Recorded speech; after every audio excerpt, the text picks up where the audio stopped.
MTV news Kannada ವಾಹಿನಿಗೆ ಸ್ವಾಗತ.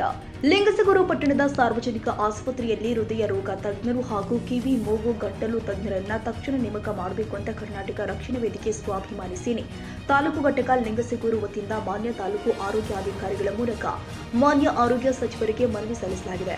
ಸಾರ್ವಜನಿಕ ಆಸ್ಪತ್ರೆಗೆ ಪ್ರತಿದಿನ ನೂರಾರು ಬಡ ಹಾಗೂ ಮಧ್ಯಮ ವರ್ಗದ ಜನ ವಿವಿಧ ಆರೋಗ್ಯ ಸಮಸ್ಯೆಗಳಿಗೆ ಚಿಕಿತ್ಸೆಗಾಗಿ ಆಗಮಿಸುತ್ತಾ ಇದ್ದಾರೆ. ಇತ್ತೀಚಿನ ದಿನದಲ್ಲಿ ಹೃದಯ ಸಂಬಂಧಿತ ಕಾಯಿಲೆಗಳು ಹೆಚ್ಚಾಗ್ತಾ ಇದ್ದು ತಕ್ಷಣದ ಹಾಗೂ ಪರಿಣಿತ ಚಿಕಿತ್ಸೆ ಅಗತ್ಯ ತೀವ್ರವಾಗಿದೆ. ಆದರೆ ಆಸ್ಪತ್ರೆಯಲ್ಲಿ ಹೃದಯ ರೋಗ ತಜ್ಞರ ಕೊರತೆಯಿಂದಾಗಿ ರೋಗಿಗಳು ಖಾಸಗಿ ಆಸ್ಪತ್ರೆಗಳತ್ತ ಮೊರೆ ಹೋಗುವ ಪರಿಸ್ಥಿತಿ ನಿರ್ಮಾಣವಾಗಿದ್ದು ಇದರಿಂದ ಭಾರಿ ಆರ್ಥಿಕ ಹೊರೆ ಎದುರಿಸುತ್ತಿದ್ದಾರೆ. ತುರ್ತು ಸಂದರ್ಭದಲ್ಲಿ ಸಮಯಕ್ಕೆ ಸರಿಯಾದ ಚಿಕಿತ್ಸೆ ಸಿಗದೆ ಜೀವಾಪಾಯ ಉಂಟಾಗುವ ಘಟನೆಗಳು ಕೂಡ ನಡೀತಾ ಇದೆ. ಅದೇ ರೀತಿ ಸಾರ್ವಜನಿಕ ಆಸ್ಪತ್ರೆಯಲ್ಲಿ ಕಿವಿ ಮೂಗು ಗಂಟಲು ತಜ್ಞರು ಇಲ್ಲದ ಕಾರಣ ರೋಗಿಗಳು ತೀವ್ರ ತೊಂದರೆ ಅನುಭವಿಸುವಂತಾಗಿದೆ.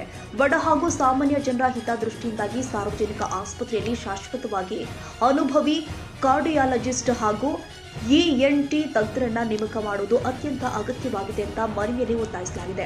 ಇದರ ಜೊತೆಗೆ ಆಸ್ಪತ್ರೆಯಲ್ಲಿ ಎಕೋ ಯಂತ್ರ ಸೇರಿ ಅಗತ್ಯವಾದ ವೈದ್ಯಕೀಯ ಉಪಕರಣಗಳು ಹಾಗೂ ಮೂಲಭೂತ ಸೌಲಭ್ಯಗಳನ್ನು ಒದಗಿಸುವಂತೆ ಆಗ್ರಹ ಮಾಡಲಾಗಿದೆ.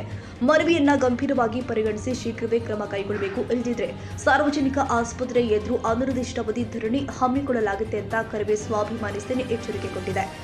ಈಗ ಎಕೋ ಮಿಷಿನ್ ಇಲ್ಲ ಸರ್. ಈಗ ಮೊನ್ನೆ ECG ಮಾಡಿದ್ರೇನು ಈಗ ಎಕೋ ಮಾಡಿಸ್ಬೇಕಂದ್ರೆ 1,000 ಕೊಟ್ಟು ಮಾಡ್ಬೇಕು ಸರ್ ಬಡವರು. ಇಲ್ಲಿ ಬರೋದು ಬಡವರೇ ಬರ್ತಾರೆ ಸರ್.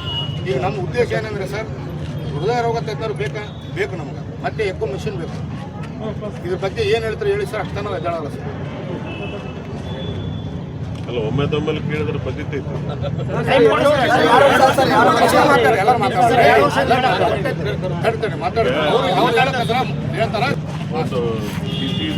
ಕ್ರಿಟಿಕಲ್ ಕೇರ್ ಬ್ಲಾಕ್ ಅಂತ ಆಗಿದೆಲ್ಲ, ಅದು ಸ್ಯಾಂಕ್ಷನ್ ಆಗಿದೆ. ಅದು ಮೊನ್ನೆ ಇಂಟರ್ವ್ಯೂ ತೊಗೊಂಡಿದ್ದಾರೆ ನವೆಂಬರ್ 24 ಡಿಸೆಂಬರ್ 5 ತಾರೀಕು. ಈ ಸಂದರ್ಭದಲ್ಲಿ ತಾಲೂಕು ಅಧ್ಯಕ್ಷ ಚಿಲಾನಿ ಪಾಷಾ, SN ಖಾದ್ರಿ, ರವಿಕುಮಾರ್ ಬರಗುಂಟಿ, ಬಸನಗೌಡ, ಮಲ್ಲಣ್ಣ, ಪ್ರಭುಗೌಡ, ನಾಗರಾಜ್ ನಾಯಕ, ಜಮೀರ್ ಖಾನ್, ನಬಿ ಸಾಬ್ ಸೇರಿ ಹಲವರು ಉಪಸ್ಥಿತರಿದ್ದರು.